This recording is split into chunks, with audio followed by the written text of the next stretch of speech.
Oke, bismillahirrahmanirrahim. Assalamualaikum warahmatullahi wabarakatuh. Hari ini saya akan membagikan kisah yang sangat mengharukan dari umat Islam, yaitu kisah pembangunan Masjid Quba dari titik awal peradaban Islam. Pembangunan Masjid Quba bukan sekedar kisah mendirikan tembok dan atap. Ia adalah simbol hijrah, persaudaraan, dan landasan pertama masyarakat Islam yang mandiri. Kisahnya bermula dari peristiwa besar yang mengubah perjalanan sejarah. Hijrah Nabi Muhammad SAW dari Mekah ke Yathrib, yang kemudian dinamakan Madinah. Perjalanan hijrah yang melelahkan. Setelah bertahun-tahun dakwah di Mekah menghadapi penindasan yang semakin kejam, Nabi Muhammad SAW mendapat izin dari Allah SWT untuk berhijrah.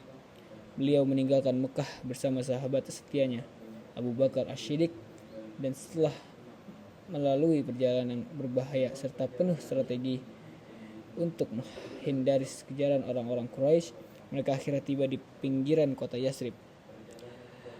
Lokasi yang disinggahi adalah sebuah daerah bernama Quba yang terletak sekitar 5 km dari sebelah selatan pusat kota Madinah. Peristiwa ini terjadi pada hari Senin 12 Rabiul Awal 1 Hijriah atau bertepatan dengan 20 September 622 Masehi. Kedatangan yang penuh sukacita.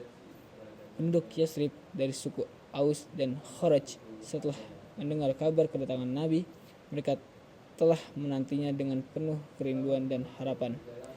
Saat Nabi Muhammad SAW tiba di Quba, beliau disambut dengan sukacita oleh penduduk setempat. Nabi pun menetap di Quba selama 4 hari, yang meriwayatkan lebih dari 10 hari. Masa ini digunakan untuk beristirahat dari perjalanan panjang sekaligus mempersiapkan langkah selanjutnya menuju pusat kota. Langkah pertama, pembangunan tempat ibadah.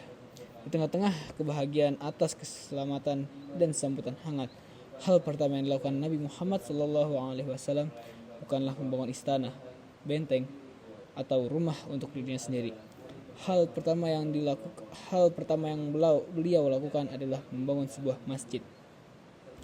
Beliau memilih sebidang tanah yang awalnya merupakan tempat penjemuran kurma milik seorang anak yatim dari Bani Najjar. Dengan penuh kerendahan hati, Nabi ikut serta dalam pembangunannya. Beliau membawa batu bata dan pasir bersama dengan para sahabat sambil melakukan doa dan zikir. Makna dan keutamaan Masjid Quba. Pertama, masjid pertama umat Islam ini adalah masjid pertama yang dibangun atas dasar ketakwaan sejak awal perencanaannya. Simbol persatuan, proses pembangunannya mempersatukan kaum Muhajirin atau orang-orang yang berhijrah dari Mekah dan Ansor penduduk Madinah yang membantu mereka dalam satu tujuan suci.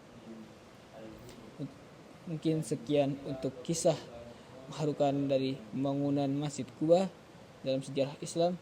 Mungkin itu saja dari saya. Assalamualaikum warahmatullahi wabarakatuh.